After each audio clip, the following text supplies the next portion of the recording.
Hello friends, in the previous lecture we have seen the story of the lesson Nightingale and the roads trees. ह्याचं हा part of the story आपण पहिल्या व्हिडिओमध्ये पाहिलेली आहे. तर आजच्या व्हिडिओमध्ये आपण रिमेनिंग स्टोरी जी आहे तर ती पाहणार आहोत. तर नाव let us see. The Nightingale asked the rose tree that grew under the student's window for a red rose. तर बघा, मागच्या व्हिडिओमध्ये संपूर्ण स्टोरी आपण पाहिलेली आहे. त्या स्टोरीमध्ये नाईटँगलला एक रेड रोज हवा आहे फॉर अ स्टुडंट. तो जो विद्यार्थी आहे तर त्याला रेड रोज हवं असतं for his beloved, and that is why nightingale tries to search the red rose.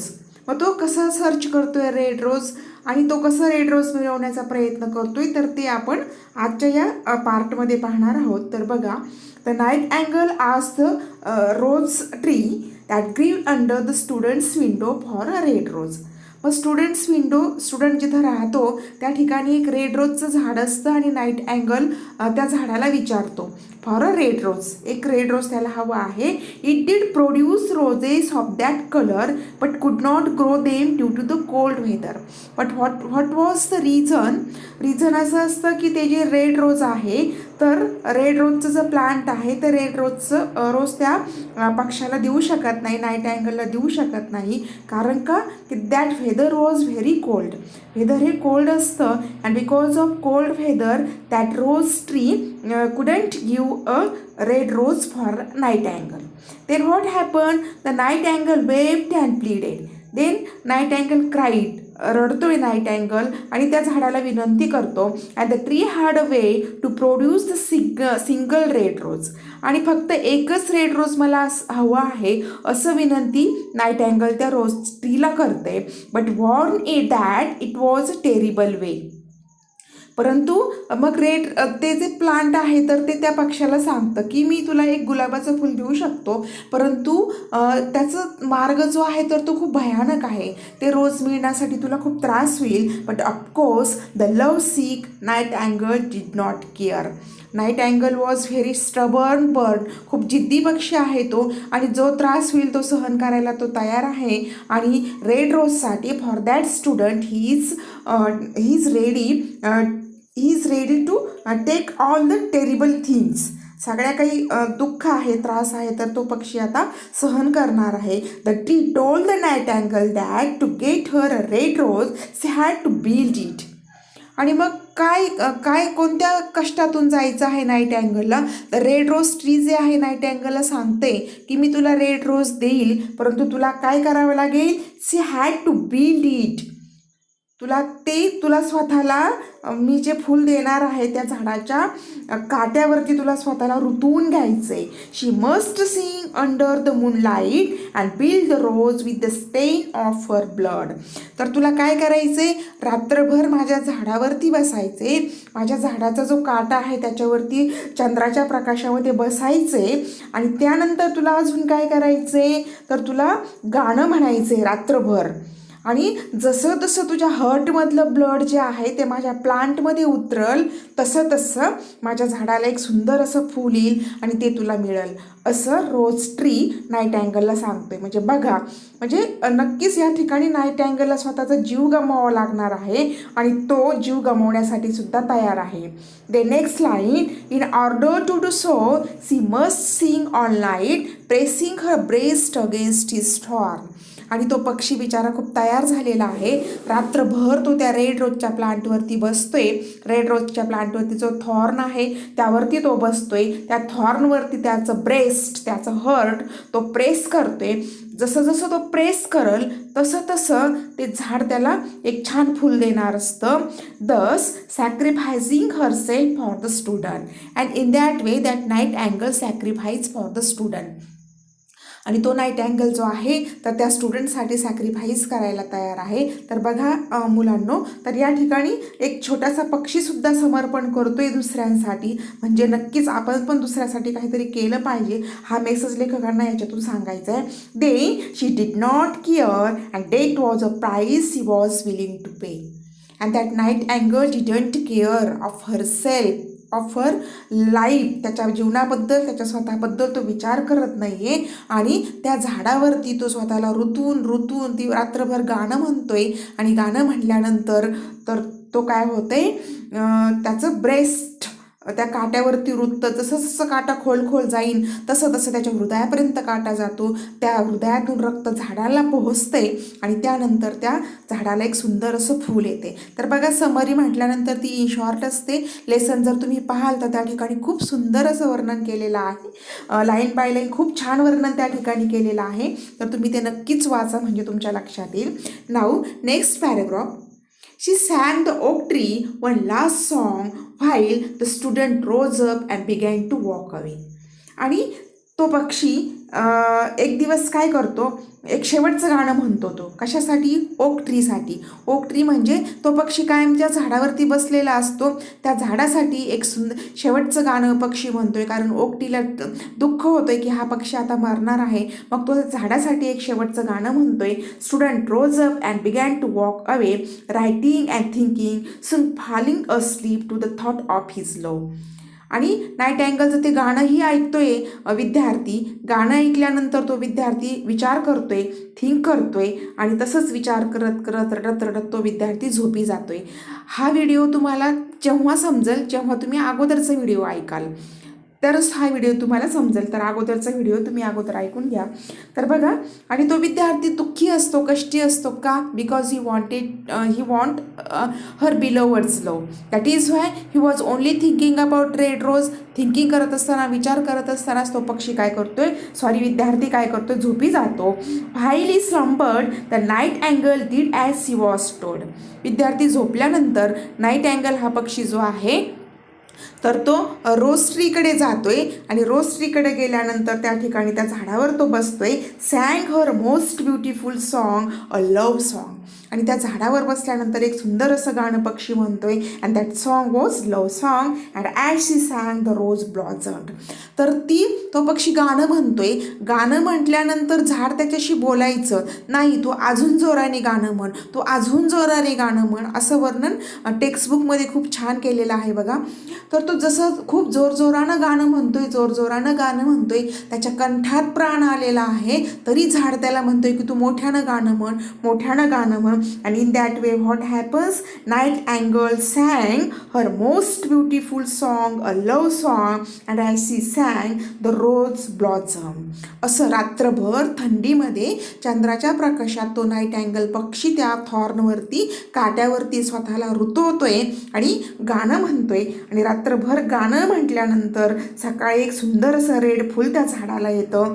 As she continue to sing and press her breast in to the thorn even more, it help the flower blossom and turn from plain white to crimson red, although painful the little.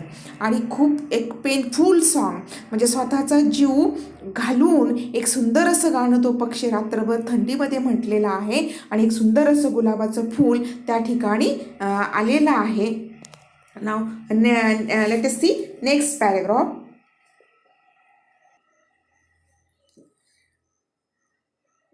नाईटँगल did as she was told and pressed. मग नाईटँगलने काय केलं, red रोजने त्याला ज्या पद्धतीनं सांगितलं होतं त्या पद्धतीनं त्याने स्वतःला काय केलं, त्या गुलाबाच्या झाडावरती थॉर्नवरती प्रेस्ड अँड सॉंग. स्वतःला रुतवत एक गाणं तो पक्षी सुंदर असं म्हटलं आहे. Until finally the rose fully blossom and the nightingale was dead with a thorn in her heart. म्हणजे बघा, गाणं म्हणणं ही एक अवघड अशी परीक्षा त्या नाईटँगलला द्यायची होती. त्या गुलाबाच्या झाडावरती तो स्वतःचं हृदयापर्यंत जोपर्यंत काटा जात नाही आहे गुलाबाच्या झाडाचा, तोपर्यंत नाईटँगल पक्षी गाणं म्हटलेलं आहे. And at that last time what happens, there blossom a very beautiful red rose and nightingale was dead. आणि तो पक्षी मात्र बिचारा मेलेला आहे आणि सुंदर झाड त्या गुलाबाच्या फुलाला आलेला आहे. Then the student of course find the single beautiful and red rose growing in his garden and happily plucks it. Then what happens, बघा, आपण म्हणतो ना प्रेम आंधळं असतं, त्या मुलाला प्रेमामध्ये माणूस आंधळ होऊन जातं, तसंच त्या मुलाची अवस्था झालेली होती की प्रेमासाठी तो पक्षी आपल्यासाठी मेलाय याला त्याचं भान राहिलेलं नव्हतं आणि त्याला फक्त तो सुंदर असं गुलाबाचं फूल बागेत दिसलं आणि त्याने ते प्लक केलं, तोडून घेतलं. He immediately ran to give it to the professors daughter whom he was in love with. आणि पटकन आनंदाच्या क्षणात तो त्याची जी प्रेयसी असती तर ती प्रोफेसरची मुलगी असते आणि तिला ते गुलाबाचं फूल देण्यासाठी तो पटकन आनंदामध्ये जातोय and ask her to dance with him. आणि तिची काय एक अट असते की तू मला एक गुलाबाचं सुंदर फुलं आणून जर दिलंस तर मी तुझ्यासोबत गार्डनमध्ये डान्स करेल. आणि मग हा जातो गुलाबाचं फूल घेऊन आणि तिला म्हणतो की आता तुला माझ्यासोबत डान्स करावा लागेल. Then but at this dismay the girl was not pleased. बघा तर काय झालंय, गुलाबाचं फुल आणायला त्या मुलाला लेट झालं आणि लेट झाल्यानंतर that girl was not pleased. तिला काही आनंद झालेला नाही आहे. इतक्या दुःखातून इतक्या त्रासातून हा रेड रोज तिथं घेऊन जातोय and that girl was very unhappy. आणि तिला कुठल्याही प्रकारचा आनंद तिच्या चेहऱ्यावरती नाही आहे. Proclaiming the red rose would not go with a dress as scoffing at the fact that flowers are not nearly as expensive as the jewels. तर बघा तर ती त्या मुलाला काय म्हणते की red rose would not go with a dress. तू आणलेलं रेड रोज हे माझ्या ड्रेसबरोबर मॅच होणार नाही आहे. And scoffing at the fact that flowers are not nearly as expensive as the jewels. आणि ती मुलगी त्या मुलाला म्हणते, स्टुडंटला म्हणते की फ्लावर्स आर नॉट एक्सपेन्सिव्ह. तू आणलेलं फुलं किंवा कुठलेही फुलं खूप महाग नसतात. कशाप्रमाणे? ज्वेल्ससारखं. Means she wanted to tell him that jewels are very expensive than फ्लावरपेक्षा ज्वेल्स हे कसे असतात, खूप एक्सपेन्सिव्ह असतात असं ती त्या मुलाला सांगते. The chamberlains nephew sent her. आणि मग ती सांगते की एक त्यांच्या शेजारचे एक अंकल आहेत, त्यांचं नाव आहे चॅम्बरलिन आणि त्यांचा जो नेफ्यू आहे पुतण्या, तर त्यानं मला ज्वेल्स आणून दिलेत. तू रेड फूल घेऊन आलास परंतु त्याने मला ज्वेल दिलेत. Jewels are very expensive. म्हणजे बघा मुलांनो, या ठिकाणी लेखकांना काय सांगायचंय तर प्रेम जे असतं तर ते आंधळं असतं. त्याचबरोबर की काही जे प्रेम असतं तर ते फक्त वेल्थसाठी, मटेरियल प्लेजरसाठी किंवा दुसऱ्यांचं धन मिळवण्यासाठी, पैसा मिळवण्यासाठी केलं जातं असं लेखकांना म्हणायचे. मग या ठिकाणची मुलगीसुद्धा त्याला सांगते की flower is not expensive, jewels are expensive and I have got some jewels. Seemingly unabashed the student calls her ungrateful and that student was also very unhappy. एवढ्या त्रासानंतर तो फूल घेऊन जातोय. फूल घेऊन गेल्यानंतर ती त्याला म्हणते की नाही, मला ज्वेल दिलेले आहेत चॅम्बरलिनचे नेफे यांनी, तुझं जे फ्लावर आहे ते एक्सपेन्सिव्ह नाही आहे. आणि मग तो मुलगा आहे तर तिला अनग्रेटफुल असं म्हणतो and gets thrown out by the offended girl, still comparing his unworthiness of a student to the highness of the chamberlains नेफे.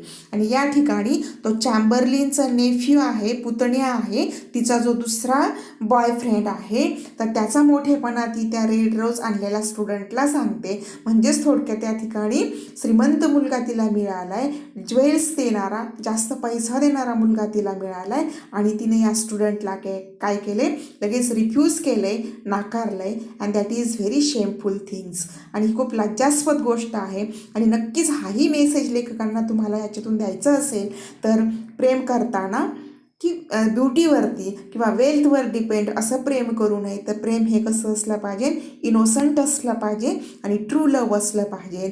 Then upon living the student thought to himself how silly, unuseful, impractical and untrue love is.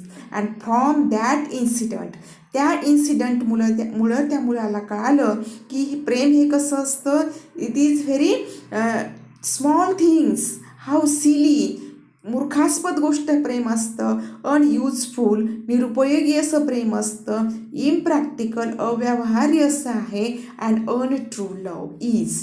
आणि प्रेमाला त्याने untrue असं म्हटलेलं आहे. And how he was better of studying things and from that day what happens. आणि तेव्हापासून पुढं त्या मुलाने काय ठरवलं आहे की टू स्टडी. लवला त्याने खूप शिल्लक गोष्ट ठरवलेली आहे. लवसाठी, प्रेमासाठी त्यानं त्याचं खूप व्हॅल्युएबल टायमिंग जो असेल, स्टडी जो असेल, तर त्याच्याकडे त्याने निग्लेक्ट केलं आहे आणि प्रेमाला महत्त्व दिलं आहे. परंतु त्याला शेवटी कळालेलं आहे की that is very silly, unuseful, impractical, untrue. And from that day what happen, he started to do study. आणि तेव्हापासून त्याने खऱ्या अर्थानं अभ्यासाला सुरुवात केली. Things like logic, philosophy and metaphysics. म्हणजे हे जे सब्जेक्ट आहे, लॉजिक असेल, फिलॉसॉफी असेल, मेटाफिजिक्स असेल, तर याचा स्टडी त्याने करायला सुरुवात केली. And that's what he did. आणि तेव्हापासून पुढे त्याने फक्त तेच केलं, स्टडी केलं. रिअली खऱ्या अर्थानं तो काय झाला आहे, अभ्यासाला लागलेला आहे. In that way the story is very very interesting. Summary ही समरीच असते. त्यामुळे ज्या वेळेला लेसन तुम्ही पूर्ण वाचाल त्याच वेळेला खऱ्या अर्थानं तुम्हाला लेसन जो आहे तर तो समजू शकेल. तर खूप छान असा हा लेसन आहे बघा मित्रांनो. आणि इन शॉर्ट तुम्हाला याच्यातून काय मेसेज भेटतोय, काय थीम भेटतंय, तर all things apart from study, all things are very very small. दुसऱ्या गोष्टी ह्या खूप स्मॉल असतात. आपण आपल्या we have to concentrate on our goal. आपल्या ध्येयावर आपण लक्ष केंद्रित केलं पाहिजे. आणि प्रेम करायचंच असेल तर ते खरं असलं पाहिजे. It is not depend on only wealth and greatness and all things. मोठेपणा असेल, पैसा असेल, धनद्रव्य असेल, याच्यावरती प्रेम न करता खरं प्रेम हे इनर ब्युटीवरती असतं, तुमच्या आंतरिक ब्युटीवरती असतं. आणि दॅट इज ट्रू लव. आणि तेच खरं लव असतं. आणि या ठिकाणी मुलीनं मुलाला फसवलेलं आहे. आणि मला पण तुम्हाला एक सांगायचं आहे की सगळ्याच मुली सारख्या नसतात.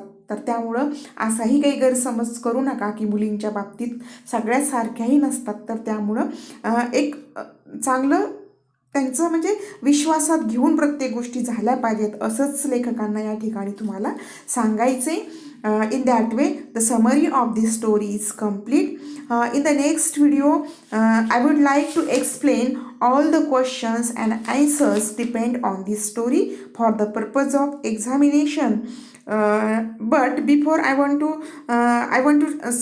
tell you something that I have made many videos on another chapter that are included in first semester, that is the beggar, Anton Chekhov, black money and black economy. या लेसनवरती समरी आणि क्वेश्चन आन्सर मी बनवलेले आहेत. ते व्हिडिओही तुम्ही बघावेत, कारण लवकरच तुमची exam येईल. त्या एक्झाममध्ये तुम्हाला ते नक्कीच उपयोगी पडतील. आणि ह्या मी घेतलेल्या क्वेश्चन आन्सरवरती खूप सगळे प्रश्न एक्झाममध्ये आलेले आहेत. त्यामुळे तुम्ही त्याचाही स्टडी करावा. याच्यानंतरचा व्हिडिओमध्ये आपण क्वेश्चन आन्सर बघणार आहोत. Okay, thank you. जर व्हिडिओ आवडला असेल तर लाईक करा, शेअर करा आणि सबस्क्राईब करा.